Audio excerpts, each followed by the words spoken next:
बहुत धैर्य है आप में। अरे कायर हैं, कायर है इस देश का प्रधानमंत्री। लगा दो केस मुझ पर, लगा दो केस मुझ पर, जेल ले जाओ मुझे भी, लेकिन सच्चाई ये है कि इस देश का प्रधानमंत्री कायर है।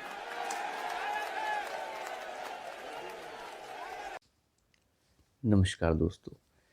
आजकल की जो राजनीति है उससे तो आप बहुत ही अच्छे तरह से अवगत होंगे कि क्या क्या राजनीति में चल रहा है। परंतु आज हम कुछ राजनीति में चलने वाले सबसे तेज़ गति वाले मुद्दों के ऊपर थोड़ी सी बातचीत करेंगे।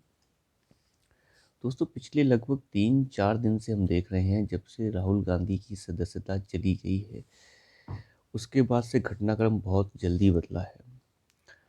सरकार ने सज़ा होने के बाद जैसे ही राहुल गांधी को सूरत के कोर्ट ने सज़ा सुनाई, वहाँ की सज़ा सुनाते ही 24 घंटों के अंदर अंदर ही राहुल गांधी की सदस्यता रद्द कर दी गई। हालांकि ये एक कानूनी प्रक्रिया थी और जिसका कानूनी प्रक्रिया का जो तरीका होता है वो पूरी तरह से लोकसभा अध्यक्ष ने बिल्कुल अपने तरीके से ठीक नहीं पाया है।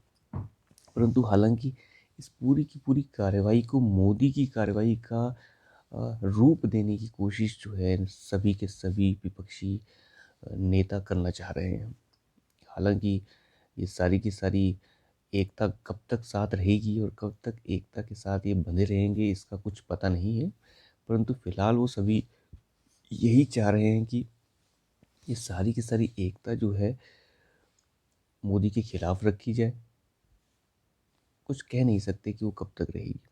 हालांकि सभी के सभी का यही मानना है कि ये मोदी का कदम है, पता सबको है, लेकिन दिखाना यही है। खैर, ये तो एक अलग टाइप की बात हो गई। परंतु सबसे बड़ी चीज़ तो देखने लायक ये है कि राहुल गांधी के साथ कांग्रेस ही नहीं है। मुझे ये लगता है कि कांग्रेस का कोई भी नेता या कोई भी बड़ा उनका पदाधिकारी,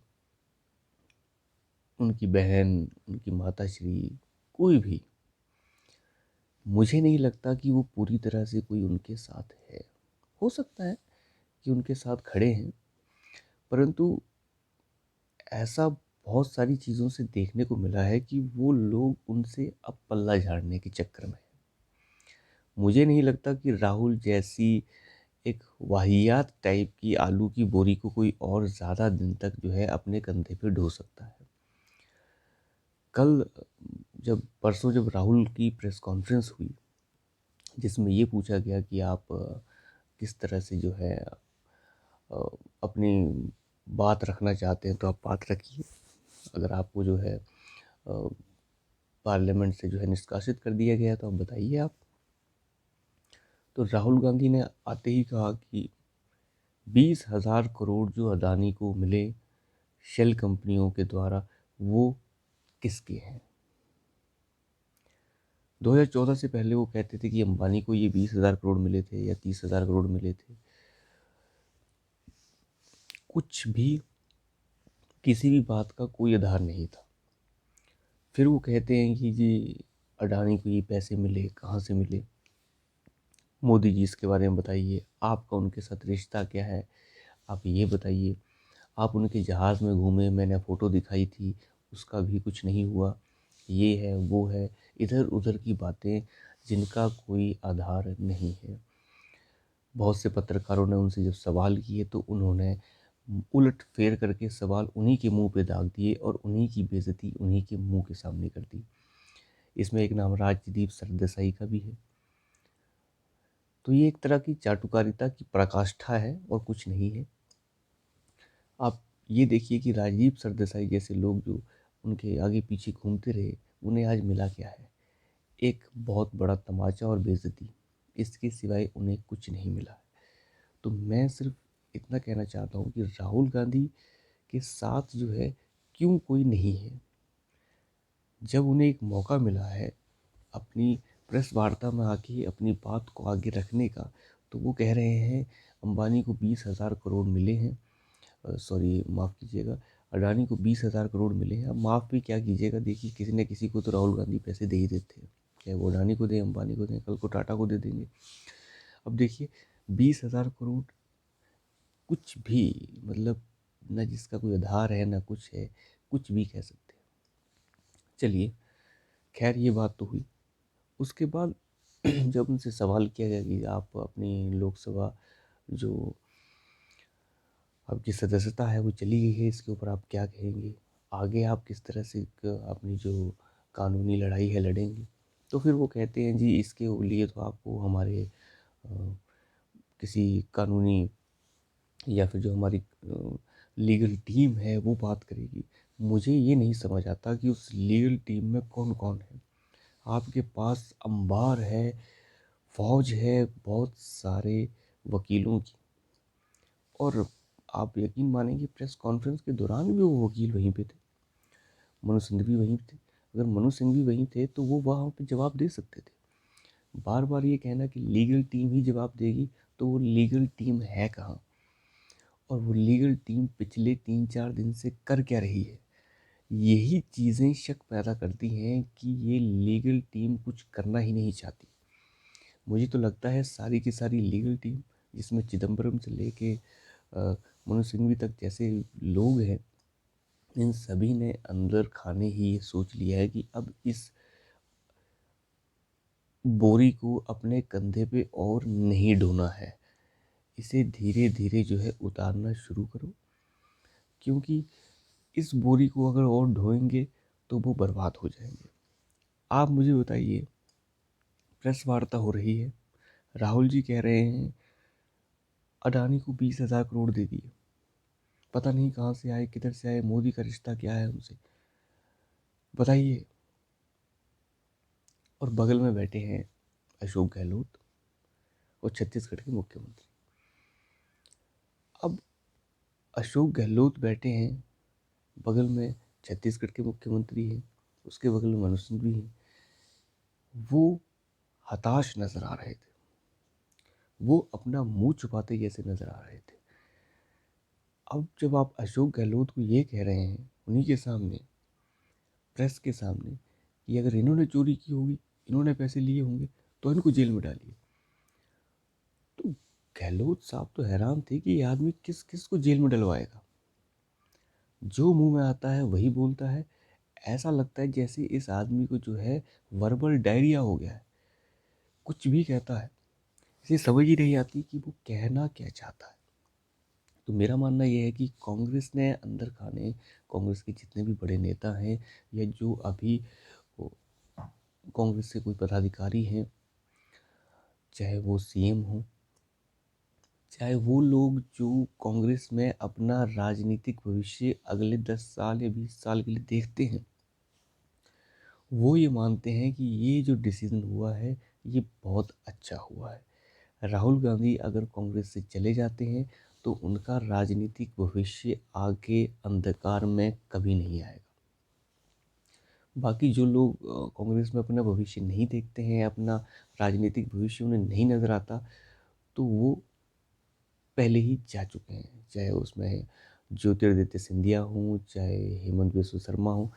अब बात इन सब के सिवाय थोड़ी सी बात मैं कर लेता हूँ। कल के जो उन्होंने सभी कांग्रेसियों ने मिलके और दूसरे थोड़े बहुत विपक्षी नेता भी आप कह सकते हैं, हालांकि कोई विपक्षी नेता इसमें ऐसा शामिल तो नहीं हुआ है, अगर आप देखें तो घटनाक्रम किस तरह से आगे चल रहा है। कांग्रेस ने कहा कि हम इसका विरोध पूरे भारत में करेंगे। कल उन्होंने दिल्ली में भी विरोध प्रदर्शन किए, तमिलनाडु, केरल, हर जगह विरोध प्रदर्शन हुए हैं, हर जगह विरोध प्रदर्शन हुए हैं। लेकिन आप ये देखिए कि परिवार का बिहेवियर कैसा है। राहुल गांधी तो जो बोलते हैं वो बोलते ही, वो तो सभी को पता है। हालांकि मैं नहीं मानता कि मोदी जी राहुल को सीरियसली इतना लेते भी हैं। उनके लिए फ़ायदेमंद नेता है, उन्हें वोट दिलाते हैं वो, परंतु मैं नहीं मानता कि वो इतने सीरियस लेने लायक नेता है। लेकिन एक जिसे कहते हैं ओछेपन की भी एक पराकाष्ठा का जो आपको उदाहरण देखने को मिलेगा, वो कल देखने को मिला। अगर मुझे वीडियो मिल गया तो मैं वीडियो अटैच कर दूंगा। तो अगर आप ये देखिए, प्रियंका गांधी कल जब उन्होंने अपना भाषण शुरू किया, जो उन्होंने कल संकल्प नाम का एक विरोध प्रदर्शन दिल्ली में शुरू किया, आपको याद होगा कि कांग्रेस ने कहा था कि हम बहुत बड़ा जो है विरोध प्रदर्शन करने वाले हैं और जिसमें बहुत सारे लोग आने वाले हैं। आप यकीन मानिए, कल के विरोध प्रदर्शन में दिल्ली में मात्र 2-2,500 लोग थे, उतने भी नहीं थे, और उसमें आधे से ज़्यादा कांग्रेसी ही पूरी तरह से भरे पड़े थे। और मंच पर राहुल गांधी तो खुद नदारद थे, बस उसमें प्रियंका गांधी थी, खड़गे साहब और वगैरह वगैरह नेता जो भी उनके यारे गहरे चाटुकार बैठे रहते। तो आप यकीन मानेंगे, 2-2,500 लोगों के सामने प्रियंका जी ने जब स्पीच दी, तो प्रियंका ने अपनी स्पीच के दौरान ये कहा कि ये जो झंडा है, इसे हमारे पूर्वजों के खून से सींचा गया है, इसे हमारे दादा दादी ने खून से सींचा है। अब बताइए, इस तरह के वाहियात टाइप के लोग जो ये सोचते हो कि ये तो हमारी विरासत है, इन्हें दिमाग पे खुमार हो गया है कि यही सब कुछ है और यही हमारी विरासत है, तो आप यहाँ से अंदाज़ा लगा सकते हैं कि ये लोग किस तरह की मानसिकता के लोग बन चुके हैं। अंत में उन्होंने ये भी कहा कि प्रधानमंत्री कायर है हमारा प्रधानमंत्री, इन्हें शर्म आनी चाहिए। इस तरह की बातों का प्रयोग, मैं तो उस चीज़ को सुन के हैरान था कि एक तो 1500 2-2,500 लोग तुम्हारे यहाँ आ रहे हैं सुनने के लिए, और तुम फिर जो है वही ओछी राजनीतिक बातें कर रहे हो। कायर है हमारा प्रधानमंत्री, कायर है हमारा प्रधानमंत्री। आप देखिए इनकी हताशा कहाँ तक पहुँच गई है। ये लोग पूरी तरह से हताश हो चुके हैं। राहुल गांधी की प्रेस कॉन्फ्रेंस में राहुल गांधी पूरी तरह से डगमगा रहे थे। उन्हें नहीं समझ आ रहा था उन्हें क्या बोलना है, क्या करना है। पत्रकारों को अनाप शनाप बोल रहे थे। उन्हें कुछ समझ नहीं आ रहा था कि वो क्या बोल रहे हैं। और ऐसा ही सब कुछ कल प्रियंका गांधी जी के साथ हो रहा था। जो मन में आया वो बोला, अनाप शनाप सब बोला। बाकी उनके नेता तो बोलते ही हैं दूसरे, लेकिन खुद भी उनका यही हाल है। अगर शब्दों की गरिमा को ये दोनों नेता बनाए रखें या बनाए रखते, तो मैं मानता हूँ कि ये राजनीति में बहुत आगे जा सकते थे। बात इनके दादा दादी की नहीं थी, भले ही दादा दादी किसी के जैसे भी रहे हों, अगर वो राजनीति में बेकार रहे, सही रहे, जैसे भी रहे, उनकी राजनीति बहुत लंबी है, आप जानते हैं। भारत की राजनीति में उनके बिना जो है किसी का नाम लिए बिना आगे चले जाना, तो इनका नाम तो लेना ही पड़ता है, क्योंकि वो रहे हैं, वो सच्चाई है। भला ही उनका रोल क्या रहा है उसके ऊपर अलग से एक वार्ता की जा सकती है, लेकिन बात ये नहीं है। बात ये है कि अगर वो राजनीति में अभी हैं, तो कम से कम उस गरिमा को बनाए रखना चाहिए था उन्हें। अभी तक जब तक वो जीत रहे थे, जब तक वो राजनीति में सक्रिय थे, वो सक्रियता केवल उस विरासत की एक बची हुई ज्योति थी। अब वो ज्योति धीरे धीरे फड़फड़ाने लग गई है। जब बात खुद को प्रूव करने की आ रही है, तो राहुल गांधी उसमें बार बार विफल हो रहे हैं, और वो विफल होते रहेंगे। और मैं नहीं मानता विफल होने की आवश्यकता है। राहुल गांधी सब खो चुके हैं। अभी तो आप थोड़ा सा इंतज़ार कीजिए, 1-2-3 दिन का इंतज़ार कीजिए, हो सकता है हफ्ते का इंतज़ार करें आप। हो सकता है कि वो एक हायर कोर्ट की तरफ जाएं, जो जा नहीं रहे हैं। मुझे लगता है कि उनकी लीगल टीम जानबूझ के उन्हें फंसा देना चाहती है कि आप आगे जा ही नहीं पाए। परंतु चलो खैर, जो भी हो, उनके लोग उन्हें गड्ढे में डालें या फिर गोते लगा लगा के उन्हें मारें, वो उनका मैटर है। हम जहाँ तक की बात करते हैं अभी तक की, राहुल को आने वाले समय में बहुत सारी जो चुनौतियां हैं उनका सामना करना पड़ सकता है। पहली चुनौती तो उन्हें मिल ही चुकी है कि अब वो एक पार्लियामेंट के सदस्य नहीं रहे हैं, सब कुछ उनके हाथ से चला गया है। दूसरी सबसे बड़ी समस्या जो उनके सामने आने वाली है 2, 3, 4, 5 दिन या 6 दिन में, हो सकता है 1 हफ्ते में, वो है जी बंगला खाली कीजिए। सरकारी बंगला तुगलक रोड का खाली कीजिए। अगर वो तुगलक रोड का बंगला, जो बहुत बड़ा बंगला उन्हें मिला है, एक मेंबर ऑफ पार्लियामेंट वो हैं, बहुत बड़ा अमला और दस्ता साथ में मिलता है एक मेंबर ऑफ पार्लियामेंट को। आपको मैं बता दूं, एक छोटी सी मैं संक्षेप में आपको बता दूं, मेंबर ऑफ पार्लियामेंट को सैलरी के साथ साथ बहुत सारे भत्ते मिलते हैं। अगर उनकी मान लीजिए सैलरी वैसे तो एक एमपी की लगभग 1 लाख रुपए के आसपास रहती है, जिसे आप बेसिक सैलरी कह सकते हैं, लेकिन इसके साथ साथ भत्ते भी होते हैं। भत्ते ऐसे होते हैं कि आपको अपने काम को थोड़ा और सरल बनाने के लिए 70 और 60 हज़ार रुपये का एक उसमें फंड दिया जाता है अलग से, जिसे भत्ता आप कह सकते हैं। उसके लिए आप 3 लड़के या 4 लड़के, 5 लड़के, जितने भी आप अटेंडेंट रखना चाहते हैं, जो आपके काम को और सरल बनाएं, वो रख सकते हैं, वो आपकी मर्ज़ी है। फिर आपको अपने क्षेत्र के लिए जो एक भत्ता होता है वो भी मिलता है, वो भी लगभग लगभग आप 70 हज़ार के आसपास समझ सकते हैं। जैसे आप जिस चुनावी क्षेत्र से भी आते हैं तो उससे आपके लिए भत्ता जो मिलता है वो मिलता है। बाकी हर दिन के हिसाब से अगर आप उस बंगले में ही मौजूद हैं, तो उस बंगले के मौजूद में अगर आप हैं तो आपको लगभग 2,000 रुपये जो है एक रोज़मर्रा भत्ता भी मिलता है, जो रोज़ाना जो है 2,000 रुपये के हिसाब से होता है। अगर आपने पूरा महीना यहीं काटा है तो 2,000 रुपये आपको एक दिन के हिसाब से वो भी मिलते हैं। बाकी और भी बहुत सारे भत्ते हैं जो दिल्ली में है। किसी तरह के अगर आपके ऑफिस आप चला रहे हैं, जो पार्लियामेंट का ऑफिस है और पार्लियामेंट में आपका चैम्बर है, जो भी है, या ऊपर की फाइल्स लाना नहीं लाना, इधर देना उधर देना, उस सभी के लिए भत्ते अवेलेबल होते हैं। तो कहने का मतलब बहुत सारी सुविधाएं मिलती हैं, पूरा अमला मिलता है जो आपके आगे पीछे घूमता है। दूसरी चीज़ सिक्योरिटी तो है ही।